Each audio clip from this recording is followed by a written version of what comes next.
Is it possible to beat Aladdin without touching any of the gems? Hello, gaming adventurers!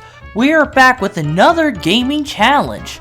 This time, we're gonna try and go through Aladdin on the Super Nintendo without touching any of the gems.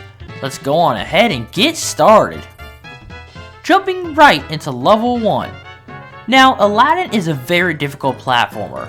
Level 1 alone is decently difficult. To avoid most of the gems, I had to stay on the bottom where most of the enemies are. The gems here are kinda close, but thanks to their small hitboxes, I easily avoided them. These snakes are a menace, but I safely got past them and came up to the next gem. I can just jump on this enemy and then go under the gem. I almost got hit on the second enemy due to my bad gameplay, but I luckily managed to avoid the gems in the level. Level 2. There aren't any gems at the start, which is a plus. Also, it'd be best for me to get this glider to easily avoid other gems. Or whatever this thing is.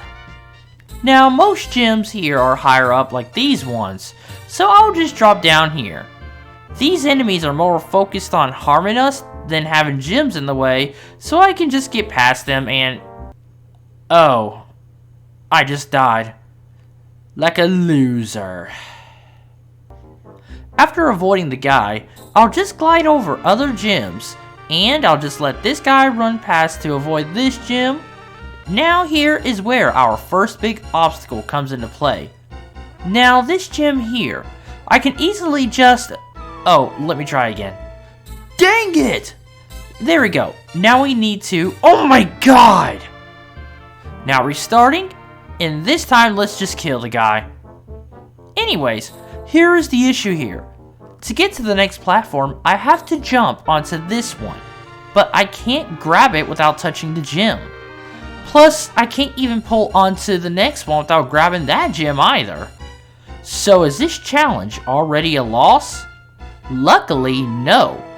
I learned I could just damage boost up to this platform. Just get hit by the enemy's arrow to reach the platform. Then I just glide through these gems and end level 2. Level 3 has a somewhat difficult start.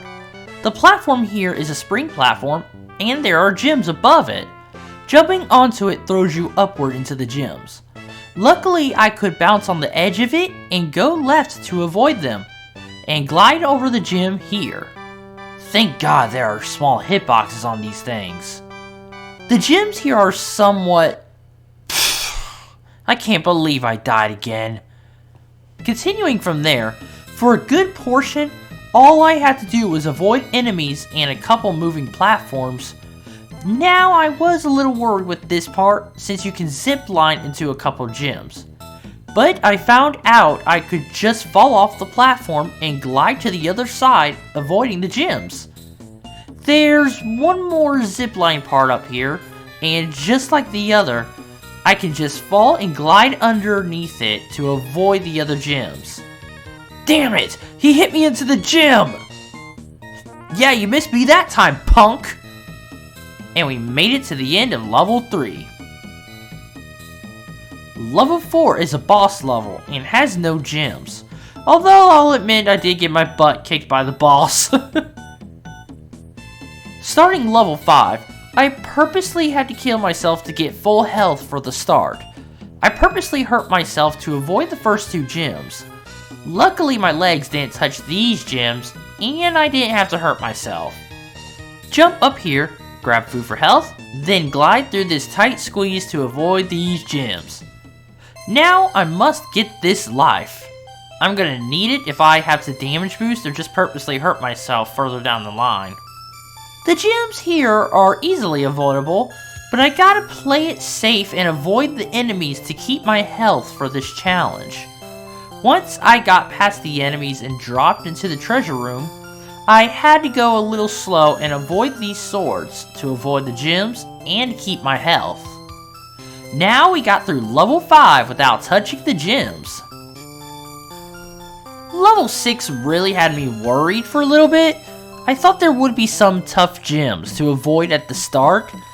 Luckily, the only difficulty was trying to avoid these gems after pulling this rope. It's a good thing though I found another life. I get to the next rope, had to patiently wait for this log to go because I didn't want to jump into the gems. Avoid these rocks while luckily having little to no gems in the way, and we beat level 6 without touching the gems. Level 7, the slow auto-scrolling section where the cave starts to fall apart. This level was pretty difficult, especially since I just had to quickly guess what to do. The first couple gems were high above me, then I got to these gems. I did not know how I could get through these at first. I figured I could just flip through them, but I kept failing at first. Then I got just the right jump to get through them. I got nervous with this gem, but I didn't realize that I could just jump over and grab the ledge without touching it. Then I do a tight glide through here, flip over these, glide and walk under these gems, and carefully glide under this gem. The next few gems I had to purposely get hit to get high enough to avoid them. And the others were a bit of a breeze to go through. Level 7 is beaten. OMG, I had such a really difficult time with level 8. I thought this level was going to be impossible. That is, until I remembered the level didn't have any gems. I was so worried that there was, that I kept dying trying to make sure I avoided non-existent gems. Pfft, I just suck at this game, oh my god. Level 9, Genie's first challenge level. This level started off very easy to avoid the gems, but then I got to Genie's magic summoning section. This section is damn near impossible due to Genie's RNG with the objects that he chooses to summon. I couldn't get past because of him placing this ring here. I kept trying over and over, but kept failing. So I purposely had to kill myself to get different RNG to be able to pass. I had to kill myself 3 times, in fact, to get good enough RNG for Genie to get past. Heck, even this RNG was difficult because of this gem I kept collecting by mistake. I can't believe I used all of my lives in this level. Treading carefully in level 10, gliding through, bouncing off balloons, getting hit by tornadoes, I managed to get through level 10.